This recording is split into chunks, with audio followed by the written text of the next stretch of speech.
Hello, once again, beautiful people. Let's travel one more time. Ubushize rero nk'uko mubizi twari twajyanye muri pariki y'Akagera, home of the big five. Nawe rero mureke mbageze mu Birunga, home of the gorillas.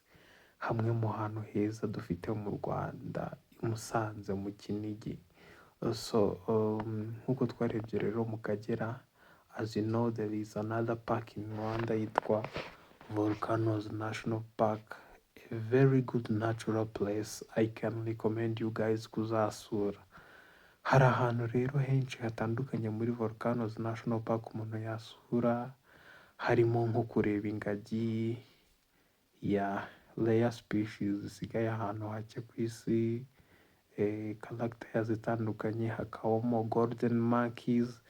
Like as you see here guys, twari twagiye gusura golden monkeys cyangwa inkende ya hano rero hari n'igikorwa cyo guhikinga. As you know, there are many volcanoes. I think there are 5 of them.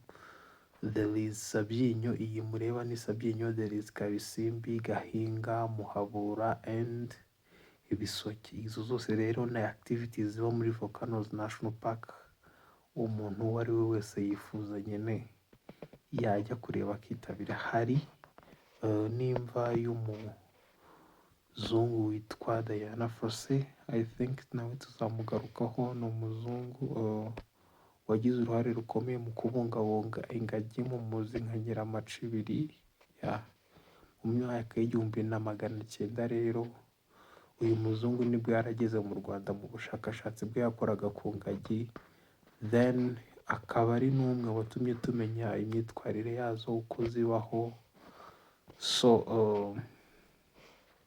Nawe hari imva ye n'amateka ye arambuye wajya gusura muri Volcanoes National Park. N'abatindiye rero, ahangaha twari turi kuri RDB headquarters mu Kinigi. Tubanza gufata breathing. Hano tour guide wacu yarimo aratuganiriza tubwira uburyo tugomba kwitwara, iminota biri budusabe kugerayo, when we are gonna see the golden monkeys. So as you see, nk'uko muzibona nyine ziba zisa kuriya, like gold, uru rwego rusa nka gold. Hano rero twari dutangiye kugenda, me with my colleagues. So iyo ugiyeyo rero, as an advice, bisaba kujyana boots kuko haba hari icyondo. Twagiye mu kwa kabiri imvura iri kugwa. So hano rero twari twinjiye mu ishyamba, murabona ko twari twifubitse. Haba hari high probability yuko imvura yagwa kuko ni natural place, haba harimo ibiti byiza kandi gakondo. So hano rero twari dutangiye hiking. Rero baduha uduti kubera ko haba hanyerera. So you have to be polite guys kugira ngo utaza kugwa. So hano rero twari turimo turagenda tuzamuka kubera nyine ari hiking. Ugera ahantu ukaruhuka ugafata some pictures uzereka your colleagues, ukabereka nyine uburyo hiking yari imeze. So it took like 3 to 4 hours. Hano twari tugiye guhikinga Bisoke. So as you know, Bisoke is one of the beautiful volcanoes. So here we were at the top after like 4 hours. Amasahane. Hano naho twari tugeze kuri Crater Lake. Hanyuma tukihagera nyine twagize ingorane ko hari igihu tutari kuyibona Crater Lake gusa. As minutes went, Crater Lake yaje gukora iki, yaje kugaragara. So here it is guys, bayita Bisoke Crater Lake. Ni 3,711 meters. Guys, hano hantu twari turi ibirometero 3 mu kirere. Imagine climbing 3 kilometers. So here we're enjoying that we finally made it after the longest climb I have ever done in my life.